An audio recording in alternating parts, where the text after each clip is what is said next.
Olá, turminhas dos terceiros anos. Eu sou a professora Hanna e a nossa aula de hoje é de língua portuguesa.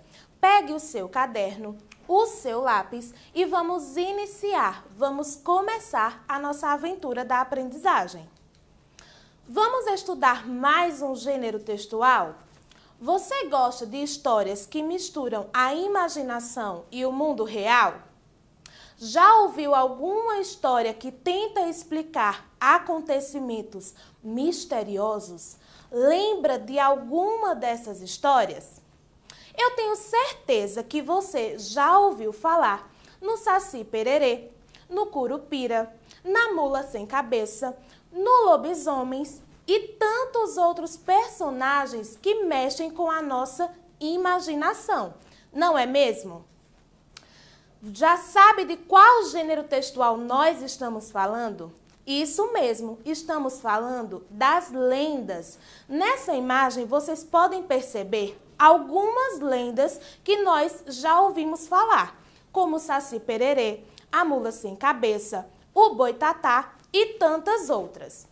As lendas são narrativas de tradição oral e elas são contadas com a finalidade de explicar acontecimentos misteriosos e sobrenaturais. Para isso, utilizam-se da junção de elementos fantasiosos e de fatos históricos. Nessa imagem, vocês podem perceber que as lendas fazem parte do folclore brasileiro, mas esse folclore se apresenta de maneiras diferentes de acordo com as regiões do país.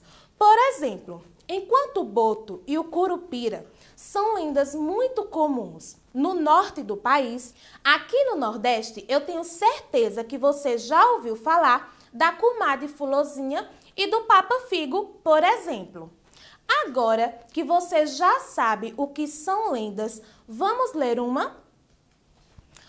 O Curupira. Dentro da floresta, num rio sinuoso, uma canoa segue com seus passageiros. São pescadores, caçadores ou simples viajantes. Os únicos sons que se ouvem são os dos remos batendo nas águas e o alegre canto dos passarinhos. De repente, ouvem-se pancadas que parecem vir de longe. É o Curupira, testando se as árvores resistirão à tempestade e avisando aos habitantes da floresta sobre a tormenta que se aproxima. Ele é um estranho ser protetor que protege a floresta e todos os animais que nela vivem. É pequeno, coberto de pelos, olhos vermelhos, unhas azuis e pés virados para trás. Ai daquele que matar ou tentar caçar animais pequenos e fêmeas, derrubar árvores ou judiar das plantas. Para estes, o Curupira reserva castigos terríveis.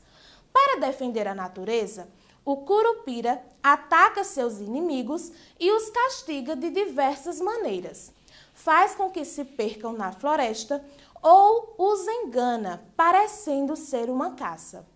Porém, o Curupira não é só terror. Ele não persegue aquele que caça por necessidade, mas, além de exigir presentes, pede segredo absoluto. Esse texto que nós lemos é o Curupira. Traz fatos misteriosos que tentam explicar acontecimentos sobrenaturais que ocorrem na floresta. Por isso, se encaixa dentro do gênero textual lenda. Hora da atividade. E agora você vai pegar aquele caderno e aquele lápis e ir registrando as respostas. A primeira pergunta é a seguinte: de acordo com a lenda do Curupira, ele é um estranho ser protetor. Mas de quê? Primeira alternativa: da floresta e dos animais, da floresta e dos pescadores ou da floresta e dos índios? Bem, no texto que nós lemos, não fala de índios, então sabemos que a última alternativa está errada. Fala de pescadores, mas não diz que o Curupira os protege. Pelo contrário, ele protege a floresta e os animais. Então, a alternativa correta é essa primeira. E agora, que tal um desafio? Desembaralhe as letras e descubra em que lugar o Curupira faz os seus inimigos se perderem. Essa tá bem fácil, não é verdade? Olha aqui a imagem do Curupira. Ele faz com que os seus inimigos se percam na floresta. E aqui estavam as letras embaralhadas da resposta correta. Qual a cor dos olhos do Curupira? Aqui estão as letras embaralhadas com a resposta correta. Os olhos do Curupira são marrons? Acho que não. A palavra marrom tem a vogal A e aqui ela não aparece. Nós também não podemos dizer que os olhos do Curupira são azuis, porque também precisaria da vogal A. A gente tem algumas letrinhas da palavra verde, mas nós não temos a letrinha D. Vocês lembram que cor são os olhos do Curupira? Isso mesmo, ele é vermelho.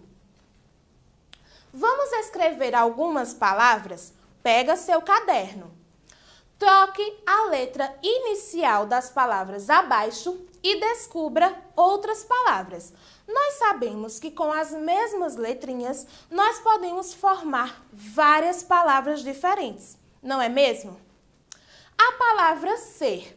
Se eu trocar apenas a letrinha inicial, que é a letra S, pela letra T, nós teremos a palavra ter. Da mesma forma, se eu trocar pela letrinha L, nós teremos a palavra ler. Na palavra rio, se eu trocar o R pelo F, nós teremos a palavra fio. Assim como se eu trocar pela letra T, nós teremos a palavra tio. Observem que eu só troquei a primeira letrinha, mas a segunda e a terceira continuaram iguais. Nas três palavras nós temos io e trocamos apenas a letrinha do começo das palavras e transformamos em outras palavras completamente diferentes. Por exemplo, pato deixou de ser pato quando a letrinha P foi trocada por R e se tornou outro animal, rato. Assim como se eu trocar pela letra T, transforma-se em tato. Leia o trecho abaixo da lenda do Curupira e responda. Para defender a natureza, o Curupira ataca seus inimigos e os castiga de diversas maneiras. Faz com que se percam na floresta ou os engana parecendo ser uma caça. Circule as palavras que foram escritas com a letra inicial maiúscula. Vejam só, enquanto eu vou circulando daqui, vocês vão escrevendo daí. Quais palavras foram escritas com a primeira letra maiúscula? E eu vou dar uma dica, são apenas duas. Já identificaram? A primeira palavra foi para. Para foi escrita com a letra inicial, que é a letrinha P maiúscula. A outra palavra foi Curupira, que também foi escrita com a letra inicial, nesse caso a letrinha C maiúscula. Mas elas foram escritas com letra inicial maiúscula por motivos diferentes. Para, porque está no início da frase. Se a palavra para estivesse no meio da frase, ela seria minúscula. Já a palavra Curupira está escrita em letra maiúscula porque é um substantivo próprio. Nomes de seres misteriosos são escritos com letra maiúscula. Reescreva as palavras circuladas nos locais adequados. Então, nós vemos que o nome próprio é Curupira. E a palavra que foi escrita com letra maiúscula por estar no início da frase foi a palavra para. Isso mesmo. O que aprendemos hoje? Vocês lembram? O gênero textual que nós aprendemos foi o gênero lenda. Nós também vimos a sua organização. Ele sempre tenta explicar acontecimentos misteriosos através de fatos reais. Aprendemos também interpretação de texto, que foi quando nós respondemos aquelas perguntas relacionadas ao texto do Curupira. Troca de letra inicial na formação de outras palavras. E também letra maiúscula no início da frase e nome próprio. Por hoje é só, pessoal. Essa foi a nossa aula de língua portuguesa. Continuem estudando muito e até a próxima!